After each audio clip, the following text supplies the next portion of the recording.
Vamos lá, galera, nós vamos falar sobre um mistério que está acontecendo no Brasil. A economia do Brasil está ladeira abaixo, o PIB, por outro lado, está crescendo. Como isso é possível? Contas públicas com déficit recorde, dólar disparando, inflação disparando, taxa de juros disparando, Selic não para de subir e o PIB do Brasil, por outro lado, crescendo. Como é possível essa contradição?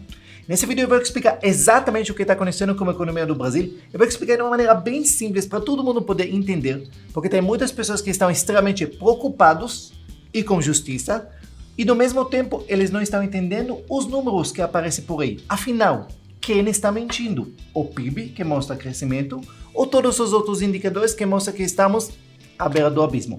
Aliás, escreve aqui nos comentários, antes que a gente comece o vídeo, quem está mentindo nessa história. E óbvio que sempre em momentos de caos surge oportunidade de investimentos que vocês podem aproveitar e também novamente pode ajudar a proteger seus investimentos. Então sobre isso e muito mais nós vamos falar nesse vídeo, então fiquem ligados.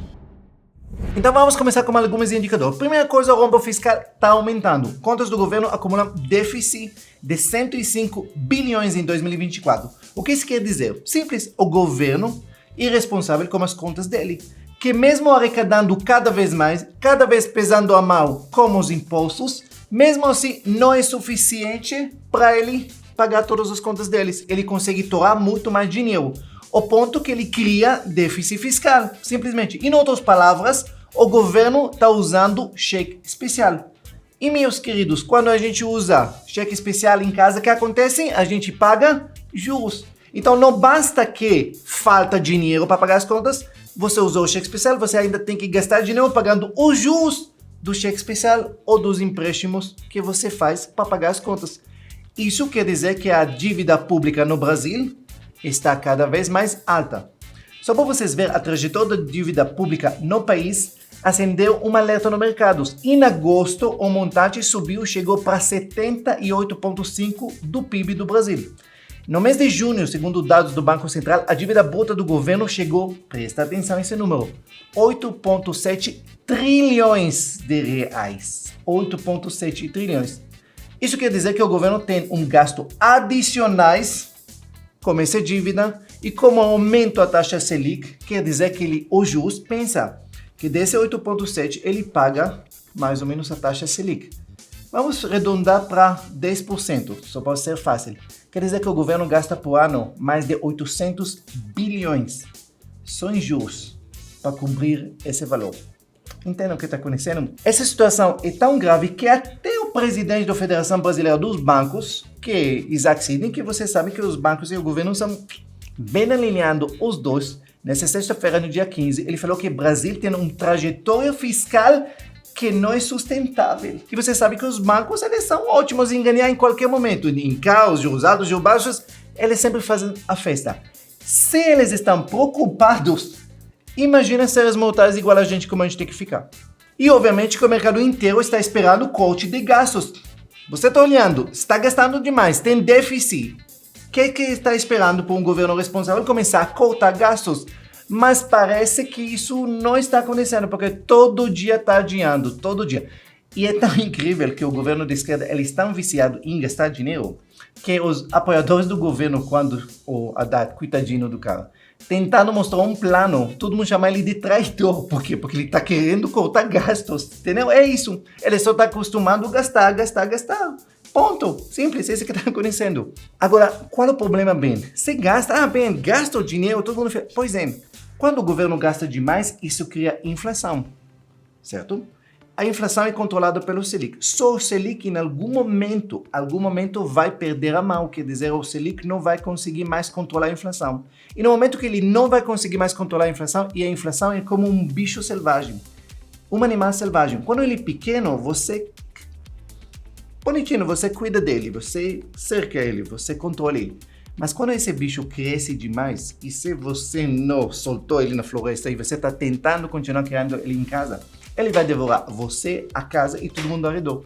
Isso que acontece quando a inflação dispara. O ministro da Fazenda, Fernando Haddad, indicou à cúpula do Congresso um pacote de corte de gasto do governo por volta de 70 bilhões, que vai ser 30 bilhões em 2025, mais 40 bilhões em 2026, e nem nisso está avançando para lugar nenhuma. Qual a consequência dessa preocupação que o mercado tem com esse descontrole fiscal? Simplesmente o mercado exige um prêmio cada vez mais alto por emprestar dinheiro. Então, quando o Tesouro Direto ele emite título, o Tesouro Nacional emite títulos, quer dizer que cada vez ele tem que emitir títulos pagando mais. E aí surgiu uma oportunidade. Se você viu semana passada, IPCA+, que paga inflação mais juros prefixados, bateu 7%. É mais alto que já apareceu. Isso abre uma janela incrível de investimentos, que aí já vem, obviamente não é recomendação de investimento, mas já uma coisa bem interessante para quem está investindo na renda fixa. Pensa que você tem um título que paga para você a inflação mais 7% acima dela. Isso é uma taxa extremamente alta. Isso você pode utilizar para levar até os vencimentos ou até aproveitar a marcação ao mercado, que eu posso explicar em outro vídeo. Então, a primeira coisa, sempre que quando tem caos, abre janelas de oportunidade para as pessoas. Vamos falar um pouquinho da inflação. A taxa de inflação anual do Brasil está subiu para 4,76 em outubro. O valor mais alto em um ano comparado ao 4,42 que estava em setembro. A previsão era 4,72. Essa é a inflação oficial, mas os preços aceleram em outras coisas. Por exemplo, alimentos e bebidas a gente está falando em 6,65 vezes 5,86. E adivinha quem gasta a maior parcela da renda dele com bebidas e alimentos? Pois é, os mais pobres. Quem mais se ferra, que seja claro para todo mundo, governos populistas, que, entre aspas, gastam muito dinheiro falando que são os benefícios dos mais vulneráveis, normalmente, se vocês vão estudar isso um pouco, você vai ver que quem mais se ferra com eles são os mais pobres. Sempre assim, porque a inflação, ela a primeira coisa vai atingir as pessoas mais humildes. Assim que funciona. E obviamente, se a inflação está subindo, a taxa Selic, lembra que a taxa Selic a gente utiliza o Banco Central para tentar controlar esse animal que chama inflação, está subindo. E a previsão já fala para 2025 que ela vai bater 12% e tem em alguns lugares, alguns estudos do XP que fala que a taxa Selic pode chegar para 14%.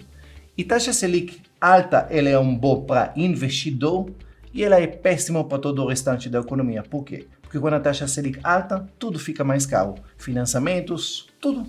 E empresas, em vez de investir nas próprias empresas, eles falam, por que eu vou investir, arriscar se eu posso botar o dinheiro da empresa, receber taxa Selic sem fazer absolutamente nada e ser péssima para a economia. E com todos esses alertas, esses indicadores extremamente complicados, em vez do governo entrar num estado de alerta e começar a pensar como ele pode melhorar as contas públicas, cortar gastos, o governo solta as cortinas de fumaças, como o negócio, por exemplo, do 6 em 1, aí os brasileiros perdem semana ficando discutindo quem é mais a favor e quem não é a favor dos trabalhadores e simplesmente não fica olhando porque realmente importa e prejudica esse país. Mas bem, com tudo que você está falando, como você explica o crescimento do PIB em 2024? Estimado que vai ser entre 2,5% a 3%. O desempenho ficou bem acima do estimativo.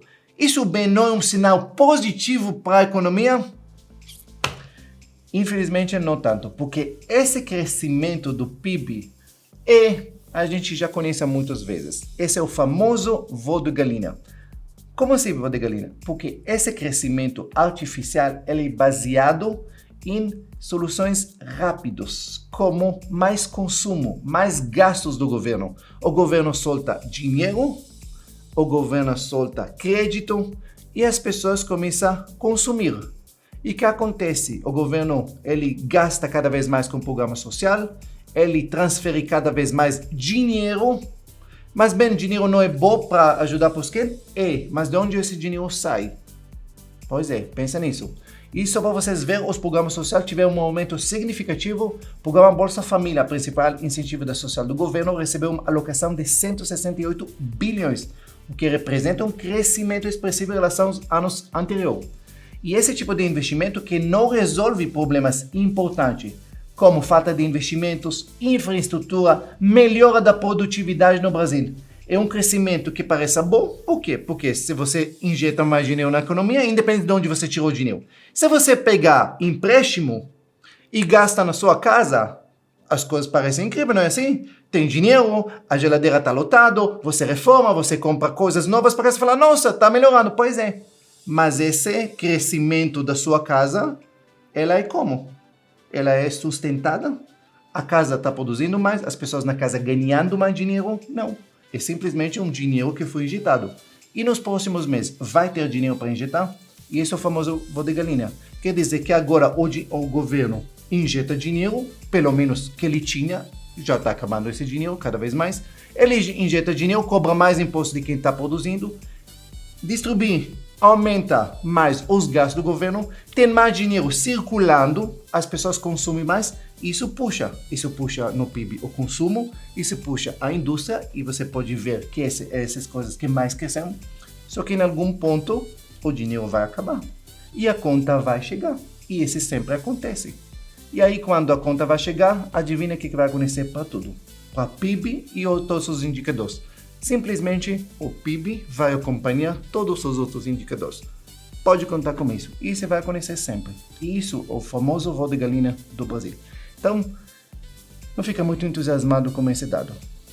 E mesmo com todo o esforço do governo de injetar dinheiro na economia para tentar fazer esse voo de galinha, para mostrar que as coisas não estão tão ruins, não parece que está funcionando tanto, nem as pessoas que deveriam talvez sentir, pessoas que não entendem a economia, não acompanham números que deveriam sentir uma melhoria, parece que nem eles estão percebendo essa melhoria falsa. E a pesquisa que Atlas e Intel fizeram da avaliação do governo mostra que para 47% dos entrevistados a situação atual da economia é ruim, contra apenas 33% que acham boa e outros 21% que acham normal. Então, bem, o que eu faço agora? Presta atenção. Sempre quando tem momentos de crise, momentos de altas, sempre tem oportunidade. Como você pode beneficiar dessa situação? Primeira coisa, lembra que eu sempre ensino vocês, você tem que ter carteira diversificada. Quando eu falo carteira diversificada, é sempre ter ativos nacionais, renda variável nacional, renda variável internacional, quer dizer, atrelado ao dólar, e sempre parte na renda fixa. Se você tem sempre esses três pilares, renda fixa, renda variável e renda variável dolarizados, sua carteira sempre vai estar protegidos no longo prazo. Agora, obviamente, agora na situação, começa a crise fiscal no Brasil, as taxas extremamente altas, então títulos que você vai fixar como IPCA+, e talvez para fixar talvez um pouquinho mais perigoso, mas IPCA+, para longo prazo, fixando em uma taxa extremamente elevada, essa taxa ela não é sustentável. O que isso quer dizer? O governo não consegue isso insustentável para ele pagar uma taxa tão alta. Então ele vai precisar, em algum momento, ele vai precisar melhorar as contas públicas para essa taxa diminuir. E quando essa taxa vai diminuir, para quem comprou quando o título estava extremamente desvalorizado com taxa tão alta, quando esse título vai cair a taxa dele, obviamente o valor do título vai disparar, e isso é aquele que a gente chama marcação ao mercado. Então isso abre uma janela para ganhos extremamente expressivos. Então, se você está pensando agora onde investir nesse momento de crise, parte do seu dinheiro tem que estar em renda fixa, e parte do seu dinheiro tem que estar sempre atrelado aos ativos que beneficiam do dólar, porque sempre quando tem crise nacional, o dólar é o primeiro que vai subir. Então, sempre ativos que são atrelados ao dólar, que são beneficiados com a subida do dólar, sempre vai ser bom. E só para deixar vocês um pouquinho mais tranquilos, no final da conta, a situação não é boa no Brasil, mas Brasil, incrível que pareça, ela está acostumada a andar à beira do abismo, sempre. E como sempre, quando as coisas estão indo muito ruim, de repente coisas boas e mudanças acontecem. Veja o que aconteceu no final do Dilma, que foi empichada. É a mesma coisa. Se você veja os dados naquela época, era muito parecido com agora. Até um pouco pior naquela época. E aí, o governo, aí o mercado, as economias, os apoiadores do governo, eles decidem que a situação é insustentável e muitas vezes depois vem uma mudança. E aí, depois dessa mudança, vem uma janela de oportunidade para quem realmente investe e pensa a longo prazo. Eu não sei se esse vídeo deixa você mais preocupado ou mais tranquilo, mas Brasil é assim. Eu sempre vou aqui no canal, vou falar para vocês a situação real. Por enquanto, estamos ladeira abaixo, mas quem sabe, de repente, a Haddad vai aparecer com um plano milagroso que vai melhorar. Vamos assistir para ver os próximos capítulos. Acompanhe aqui comigo no canal. Se gostou desse vídeo, obviamente, curte, comenta, escreve quem mentiu em toda essa história. E se você ainda não está inscrito no canal, se inscreve e liga o sininho. Um beijo e até o próximo.